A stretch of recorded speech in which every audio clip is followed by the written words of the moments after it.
오늘의 말씀은 요나의 표적이라는 제목으로 말씀을 증거하기 원합니다. 표적이라는 단어는 성경에서 이적과 이사라 같은 말과 함께 사용되곤 합니다. 마가복음 16장에는 마귀를 쫓아내는 것, 독을 마셔도 해를 입지 않는 것, 병자에게 안수하여 치유하는 일을 가리켜서 믿는 자에게 따르는 표적이라고 하고 있습니다. 이적과 기사는 초자연적인 일을 가리켜서 기적을 가리켜서 사용되는 말이고, 표적은 그보다 더 광범위하게 그 어떤 사람이 말하려는 것을 증명하는 도구라고 할 수 있겠습니다. 영어 성경에는 표적을 가리켜서 사인이라고 되어 있습니다. 표적 중에는 이적과 기사인 것도 있지만 이적과 기사가 아닌 것도 있습니다. 에스겔서 20장 20절에 나의 안식일을 거룩하게 할지어다 이것이 나와 너희 사이의 표징이 되어, 표적입니다. 성경에는 안식일을 표적이라고 부르고 있는데 이것은 이적과 기적에 속하지 않는 것을 가리킵니다. 이 표적 가운데 가장 중요한 표적이 있다면 그것은 치유의 표적이 되겠습니다. 왜냐하면 그것은 예수님께서 메시아로 오실 때에 그분이 메시아인 것을 알려주기 위한 왕의 표적이기 때문입니다. 예수님께서 자기 백성에게 오셨을 때에 백성들은 어떻게 그분이 예수님이 메시아인 것을 알 수 있었을까요? 그것은 바로 예수님께서 행하시는 표적을 통해서 알 수 있었습니다. 이사야서 35장 말씀 함께 읽기를 원합니다. 함께 읽겠습니다. 그때에 소경의 눈이 뜨이며 귀머거리의 귀가 뚫리리라. 그때에 절름발이가 사슴처럼 뛰고 벙어리의 혀는 노래하리라. 광야에는 물이 솟아 나오며 사막에는 시내가 흐르리라. 아멘. 에스겔서 34장 말씀 함께 읽겠습니다. 에스겔서 34장 말씀 함께 읽겠습니다. 내가 잃어버린 자를 찾을 것이요 쫓겨났던 자를 다시 데려오고 상한 자를 싸매주며 병든 자를 강건케 해주리라. 그러나 나는 살지고 강한 자를 멸할 것이며 심판으로 그들을 먹이리라. 아멘. 이 모든 예언의 말씀들은 메시아께서 이 땅에 오실 때에 일어날 일들이었습니다. 그리고 실제로 신약 성경이 증거하는 바와 같이 예수님께서는 많은 치유의 사역을 행하셨습니다. 오늘 보니까 서기관과 바리새인 몇 사람이 예수님을 찾아와 표적을 보여달라고 합니다. 그들이 요청하는 말투를 살펴보면 38절에 선생님이여 우리에게 표적 보여주시기를 원하나이다 라고 되어 있습니다. 그 공손한 말투를 보면 그들이 그와 같은 요청을 한 이유가 마치 마음이 열려서 예수님을 믿고자 하는 것처럼 들립니다. 다시 말하면 표적을 보여주시면 예수님을 믿겠습니다 라는 말처럼 들린다는 것입니다. 그런데 예수님께서는 그들의 요청에 대하여 대답하신 말투가 전혀 호의적이지가 않으십니다. 악하고 음란한 세대가 표적을 구하나 라고 하십니다. 예수님의 말하시는 태도를 볼 때 서기관과 바리새인들의 이 몇 사람의 요청은 겉보기에는 공손하지만 그와 같지 않을 수 있겠다는 생각을 하게 됩니다. 본문에 병행 구절이 있습니다. 마가복음 8장과 누가복음 11장을 바라보면 이 표적을 보여주시기 원하나이다 했던 사람들의 속내를 볼 수가 있습니다. 우리 마가복음 8장 말씀 함께 준비되면 읽도록 하겠습니다. 읽겠습니다. 바리새인들이 나와서 예수를 힐난하며 그를 시험하여 하늘로부터 오는 표적을 구하거늘. 정리해서 말하자면 서기관들과 바리새인들은 제가 믿음이 부족합니다. 표적을 보고서라도 믿기를 원합니다. 불쌍히 여겨주세요 라고 하는 것이 아닙니다. 나는 당신이 하는 말과 행위를 믿을 수가 없어서요. 당신이 하나님으로부터 왔다는 증거를 제발 대보세요 라고 하는 뜻이 그 안에 내포되었다는 뜻입니다. 그와 같은 요청에 예수님께서 대답하십니다. 악하고 음란한 세대가 표적을 구하나 선지자 요나의 표적받기는 보일 표적이 없느니라. 옛날이나 지금이나 사람들은 이사와 기적과 같은 대단한 표적에 관심이 많습니다. 바로 그와 같은 관심 때문에 무당과 점쟁이들이 밥 먹고 살게 되는 것입니다. 표적을 구하는 이유, 표적을 구하는 그 동기 때문에 표적을 행하는 자들이 판을 치고 있는 세상, 악하고 음란한 세대가 되었다는 말씀이 예수님의 말씀입니다. 그런데 안타깝게도 그와 같은 어리석은 관심이 예수님을 믿지 않는 사람들에게만 있는 것이 아니라 예수님을 믿는다라고 하는 사람들에게도 많이 있는 것 같습니다. 오늘날에도 이사와 기적 그리고 표적을 내세우는 강조하는 교회에 사람들이 많이 몰리고 또 몰립니다. 아시겠지만 얼마 전에 만민중앙교회를 지도하고 있는 이재록 씨가 성추행 및 준강간 혐의로 수사를 받고 있습니다. 그 지도자가 수십 년째 말도 안 되는 일을 저지르고 있지만 그 기간 동안에도 수많은 사람들이 그 교회를 다니며 열심히 전파하고 있습니다. 그 교회는 이사와 기적, 신유, 권능을 강조하는 교회입니다. 사람들은 그 교회에서 많은 기적 같은 일들을 보았다고 하고 들었다고 하고 그래서 말하고 있습니다. 그와 같은 모습을 보면서 어떤 분들은 이렇게 이야기하기도 합니다. 교회에서 신유와 기적, 신비 체험을 경계해야 합니다. 막아야 합니다. 실제로 어떤 기독교의 교단 내에서는 이렇게 정말 그렇게 가르치고 말합니다. 주로 근본주의와 세대주의를 따르는 교파에서 이렇게 가르칩니다. 사도 시대 이후, 다시 말하면 성경이 완성된 이후로 기적적인 은사는 중지되었다라고 말합니다. 그러니까 방언과 예언 같은 그런 것은 이미 사라진 은사로 본다는 것입니다. 만약에 누군가가 그와 같은 교단과 교회 내에서 방언 기도를 했다라고 한다면, 예언 기도를 했다라고 한다면 그 사람은 성령의 역사를 따른 것이 아니라 사단의 역사를 따랐다고 보는 것입니다. 그러나 우리 교단이 속한 보수적인 교파, 복음주의적 교파에서는 성령의 은사를 부인하지 않습니다. 인정합니다. 다만 성령의 은사 자체가 목적이 아니라 성령의 은사는 도구이어야 한다라고 가르칩니다. 강조점이 성령의 은사에 있는 것이 아니라 성령의 열매에 있다는 것입니다. 그 어떤 초자연적인 은사라 하더라도 교회에 아무런 덕이 되지 못하고 유익이 되지 못하는 은사는 교회 공동체를 바르게 세우는 다른 은사들보다 더 중요하지 않다라고 말하는 것입니다. 말씀을 준비하는 가운데에 이 표적과 은사에 대해서 생각하다 보니 지금 제가 두렵고 떨리는 마음을 가지고 제가 목회를 하게 된 스토리를 나누었으면 하는 마음이 생겼습니다. 제가 목회자가 된 첫 번째 이유는 저희 어머니의 서원 기도와 하나님의 응답하심이 그 첫 번째 이유입니다. 저는 2살 되었을 때에 급성 뇌수막염으로 죽게 되었습니다. 여러 대형 병원을 전전하였고 하지만 결국 치료할 수 없었기 때문에 퇴원 조치를 받았습니다. 아버지 친구분께서 운영하시던 개인 소아과 병원에 입원했습니다. 온몸에 불덩이 같은 열이 올라서 산소호흡기에 의지해서 신음하고 있었습니다. 의사의 판단으로 결국은 산소호흡기를 떼어내야 했었습니다. 그것을 반대하시면서 저희 어머니께서는 기도실로 달려가셨습니다. 그리고 그때 저희 어머니의 소원 기도가 응답받았던 때였습니다. 요한복음의 나사로의 부활 이야기를 믿음으로 붙잡고 간절히 통곡으로 기도하셨던 어머니께서는 기도 가운데에 환상처럼 예수님을 만나셨습니다. 예수님, 나사로는 죽은 지 나흘이 지났지만 주님이 살려주셨지 않습니까? 저는 그것을 믿습니다. 이 제 아들은 이제 막 죽었습니다. 살려주시면 하나님의 종으로 키우겠습니다.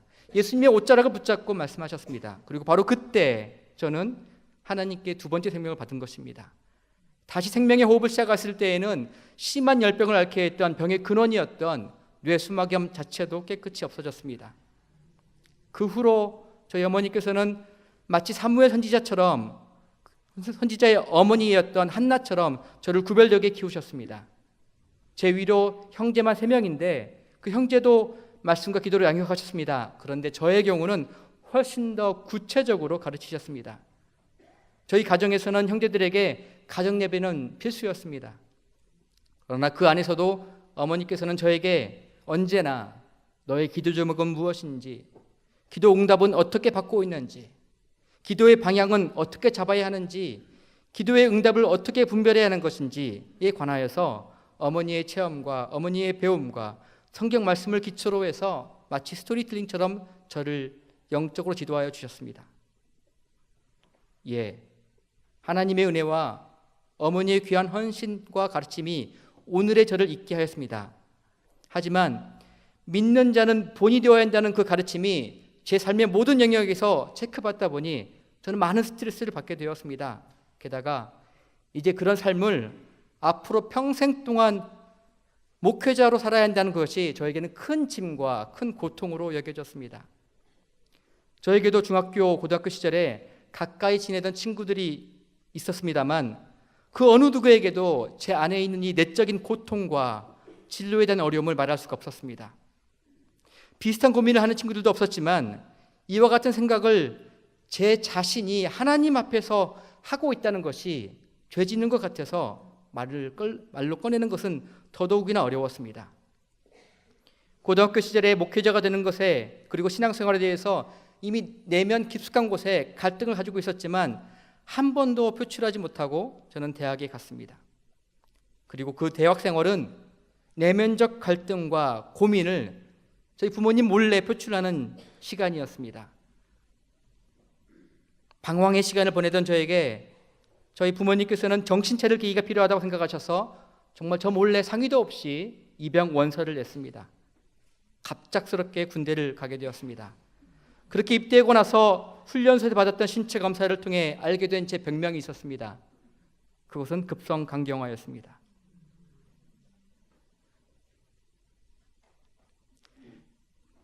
하나님이 무섭고 원망스러우면서도 이제 곧 죽음이 다가온다는 것들을 체감하면서 깊은 절망의 나락으로 들어갈 수밖에 없었습니다. 그러나 아주 다행히도 어머니가 기도해 주셨던 사람들이 다 병마를 이겼거나 기적까지 회복했기 때문에 저는 어머니의 기도 능력을 의지하여서 함께 더불어 기도와 예배 자리로 나아가기 시작했습니다. 그래도 제가 정말 이실직고 하건대 차마 하나님 앞에 저를 좀 살려주세요 라고 하는 기도가 정말 어려웠습니다. 이해가 되지 않으실 겁니다. 살려달라는 기도가 왜 어려운지. 왜 어려웠냐 하면 첫 번째로는 기적이 잘 믿어지지 않았습니다. 정말 나올 수 있을까? 하나님이 정말로 계실까? 하나님이 정말로 있다고 해도 나를 고쳐주실까? 도대체 기도를 얼마큼이나 쌓으면 내가 고침을 받을 수 있을까? 그런 것들이 어려웠습니다. 그런데 기도하기 더 어려운, 더 중요한 이유가 제 안에 있었습니다. 만약 정말로 내 기도가 하나님께 응답이 된다면 나는 이제 목사로만 살아야 하는 것인가? 그런 마음이 제 마음의 중심에 있었습니다. 좋으나 싫으나 내색하지 못하고 목사로만 살아야 것이 저는 두려웠습니다. 하고 싶은 말 하지 못하고 무조건 참고 살아야 한다는 것이 정말 못할 짓인 것만 같았습니다. 네, 저는 그랬습니다. 기도하기 어려워하는 아들을 데리고 어머니 아버지께서는 매주 기도원 집회에 가셨습니다. 당시 아버지께서는 공무원으로 은퇴하시기 전에 야간 신학을 하셨고 은퇴하시면서 연금을 일시불로 받아 그 노후 자금을 고향 산골에 있는 농촌교회를 개척하는 데 사용하셨습니다. 목회하셨기 때문에 이제 항상 함께 하게 되었습니다. 목회하시는 부모님과 제가 매주 함께 갔던 기도원이 있었습니다. 그 기도원이 할렐루야 기도원입니다. 저는 이 할렐루야 기도원을 1년 정도 매주 빠지지 않고 때로는 전라남도 장성으로, 때로는 경기도 포천으로, 때로는 대전으로 그 신유 집회를 참석하러 다녔습니다. 제가 할렐루야 기도원 다녔다는 얘기를 저는 잘 하지 못했습니다. 제 마음에 거리낌이 항상 있었습니다. 그 기도원 원장이었던 김기화 씨가 종말에는 극단적인 신비주의로 빠졌고 주요 교단으로부터 이단 혹은 비성경적 단체로 규정받았기 때문입니다. 그런데 그와 같은 곳에서 제가 치유를 경험하고 성령을 경험하고 1년 동안 다녔다라고 말하는 것에 저는 내면에 거리낌이 생겼습니다. 그러하지만 오늘날의 제 신앙과 기도에, 목회에 할렐루야 기도원의 그 체험과 기도응답이 매우 중요했다는 것들을 저는 부인할 수가 없습니다. 처음 믿음이 너무나 연약했던 저에게 처음 할렐루야 기도원은 너무도 충격적이었습니다. 그 충격을 간략히 말하자면 이런 것입니다. 그 집회와 기도하는 모습이 정말 저에게는 광신도와 똑같았습니다. 알아듣지 못하는 다양한 방언들을 그렇게 크게 들으면서 제가 기도하는 것이 너무나 힘들었습니다. 병원에서 못 고친다는 진단을 받고 그 김계화 원장의 신윤사에 희망을 걸고 집회에 찾아온 사람들이 얼마나 많았냐면 많아도 너무 많았습니다. 저는 그렇게 환자들이 많은 줄 몰랐습니다. 저도 환자였지만 그 많은 환자들이 누워있는 침상과 그리고 줄 서서 안수를 기다리는 그 사람들 사이에 제가 있어야 했었습니다. 근데 저는 그 냄새가 너무나 거역스러웠습니다. 저는 바라보기는 것도 힘들었습니다. 만약 성경에서 이와 같은 모습을 찾으라고 한다면 아마도 베데스다 못에 모여있는 그 아픈 사람들, 천사가 내려와서 못이 동할 때까지 기다렸던 그 사람들, 그리고 38년 된 그 병자의 모습들, 그들에게서 났던 냄새들, 아귀 다툼들과 비슷할 것 같았습니다. 그 많은 환자들과 마찬가지로 저는 정말 살기 위해서 그걸 참고 다녔습니다. 그런데 살고는 싶고 목사는 안 되고 싶고 갈팡질팡하는 가운데에 어머니의 믿음과 권면, 기도 덕분에 하나님 앞에 제 마음의 문제를 말하기 시작했습니다. 이렇게까지나 부족했던 저에게, 저 같은 사람에게도 하나님은 만나주셨습니다.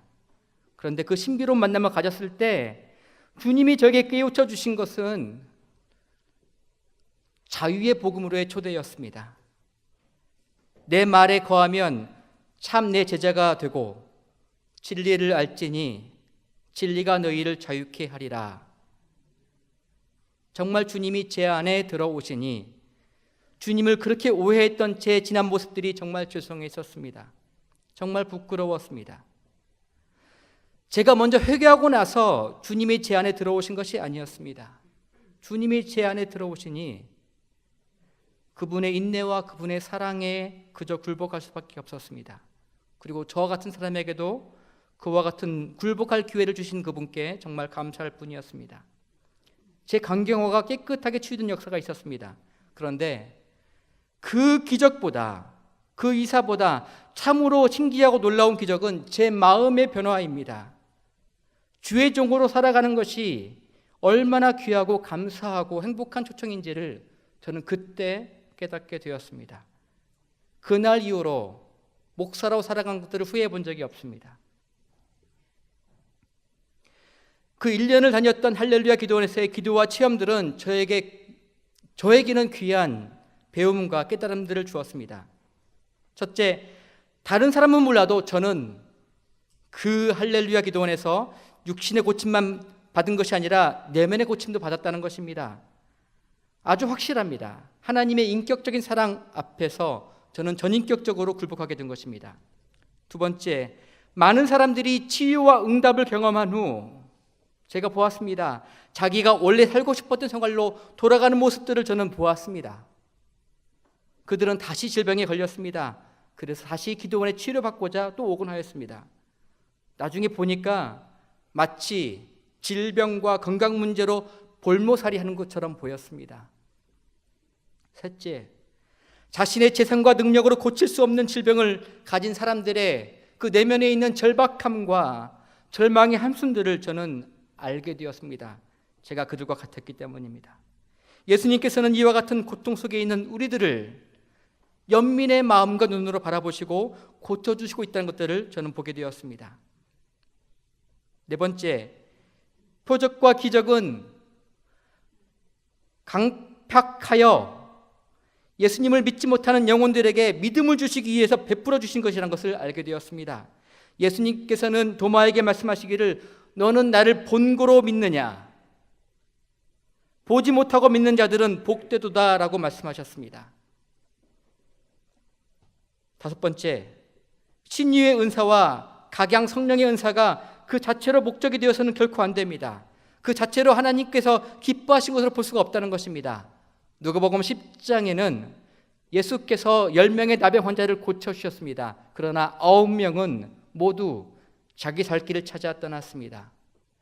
병고침을, 그 기적을 체험하였지만 그들은 예수님을 원한 것은 아니었습니다.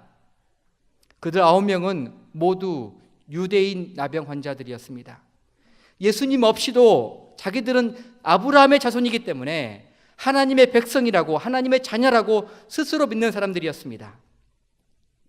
여섯 번째, 결국 중요한 것은 그 표적이 내 삶을 얼마나 변화시키고 있는가라는 것입니다. 주님을 닮지 않고 주님의 영광도 나타나지 못하는 기적과 표적이 도대체 왜 필요한가라는 것입니다. 그와 같은 귀한 깨달음들을 제가 배우게 되었습니다. 어느 교회에서 있었던 일입니다. 그 교회 담임 목사님께서 그 교회의 부흥회를 위해서 한국에서 자주 방송에 출연하시는 유명한 목사님을 초빙해서 집회를 했습니다. 그리고 그 신유 집회 가운데에 그 초빙 목사님을 통해서 사람이 쓰러지는 그런 일들, 무엇인지 잘 아실 겁니다. 그런 일들이 있었습니다. 문제는 그 집회 후에 그 교회가 두 패로 나뉘어서 갈등을 하게 되었습니다. 쓰러진 사람들 측과 쓰러지지 않은 사람들 측의 갈등이었습니다.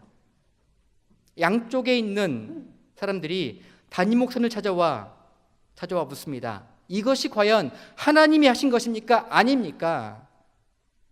갈등 상황 속에서 무슨 답을 해도 악화될 것이 뻔하기 때문에 그 담임 목사님께서는 아무 말도 못 하셨습니다. 다른 목사님께서 이렇게 얘기했습니다. 그 쓰러졌던 사람들에게, 그 그룹의 사람들에게 이렇게 물어보셨습니다. 여러분들 말대로 쓰러진 것이 영적인이었던 것이라고 인정합시다. 쓰러졌던 것이 하나님이 하신 일이라고 인정합시다. 좋습니다. 그렇다면 쓰러지고 나서 깨어난 후에 삶은 얼마큼이나 변했습니까? 라고 물었습니다. 그런데 그 그룹 사람들은 아무것도 대답하지 못했습니다. 생각해보면 그 목사님의 질문이 이것입니다. 삶이 변화되지 않는 기적이 왜 필요합니까? 인격이 변화되지 않는 표적과 능력이 왜 필요합니까? 저는 다시 한번 여러분과 오늘 성경 본문 말씀 39절 말씀을 함께 읽기 원합니다. 함께 읽겠습니다. 예수께서 대답하여 이르시되 악하고 음란한 세대가 표적을 구하나 선지자 요나의 표적밖에는 보일 표적이 없느니라. 예수님께서 바리새인과 서기관들을 꾸중하신 이유가 바로 이것입니다. 단순히 하늘로 오는 표적을 구했기 때문에 그러신 것이 아닙니다. 그들은 유대의 대중을 이끌고 갈 종교적 지도층, 정치적 지도층이었습니다. 메시아를 기다리고 있었습니다만 또한 로마의 압제에서 구원해달라는 현실적인 이유뿐이었습니다. 비록 기다리는 이유가 잘못됐다 할지라도 메시아를 진정으로 기다렸다고 한다면 분명히 예수님을 대하는 태도가 달랐어야 했습니다. 그러나 그들은 기득권을 놓치지 않으려고 어떻게 하든 예수님을 책잡을 구실을 찾으려 했습니다.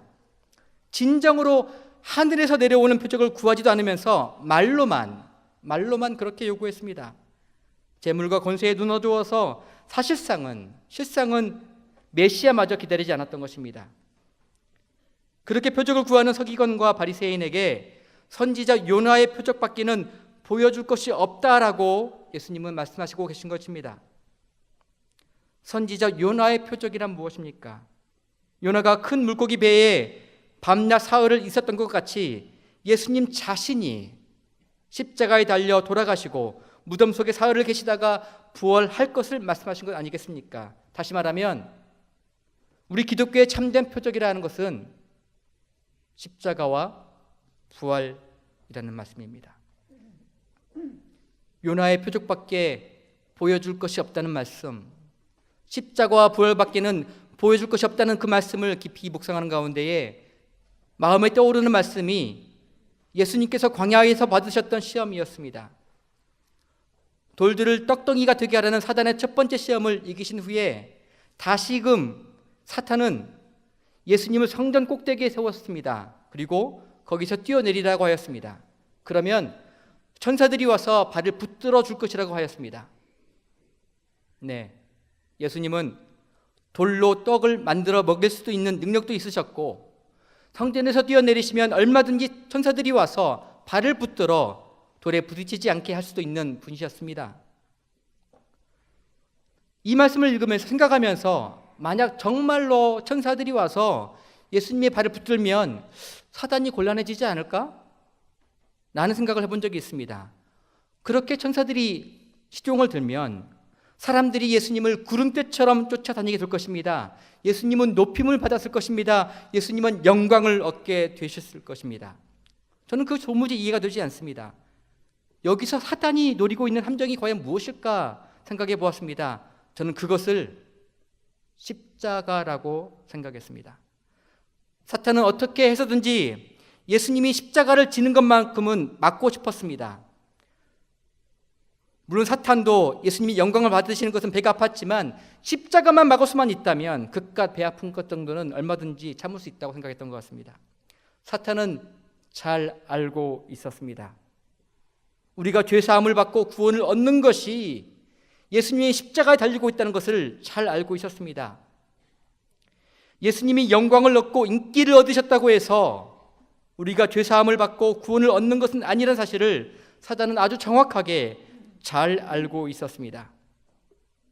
네, 헛된 영광에 눈이 어두워서 그것을 욕심을 내는 사람은 절대로 십자가를 질 수 없습니다.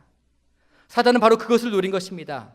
사람들의 인기와 영광에 눈 어둡게 하여 예수님이 지셨어야 할 십자가에서 멀어지게 하는 것, 그것이 바로 사단의 전략이고 그것이 바로 두 번째 시험이 노리는 함정이었던 것입니다. 그러나 우리 예수님은 그 시험에 들지 않으셨습니다. 헛된 영광에 속지 않으시고 묵묵히 자신의 십자가를 선택하셨습니다. 그리고 승리하셨습니다.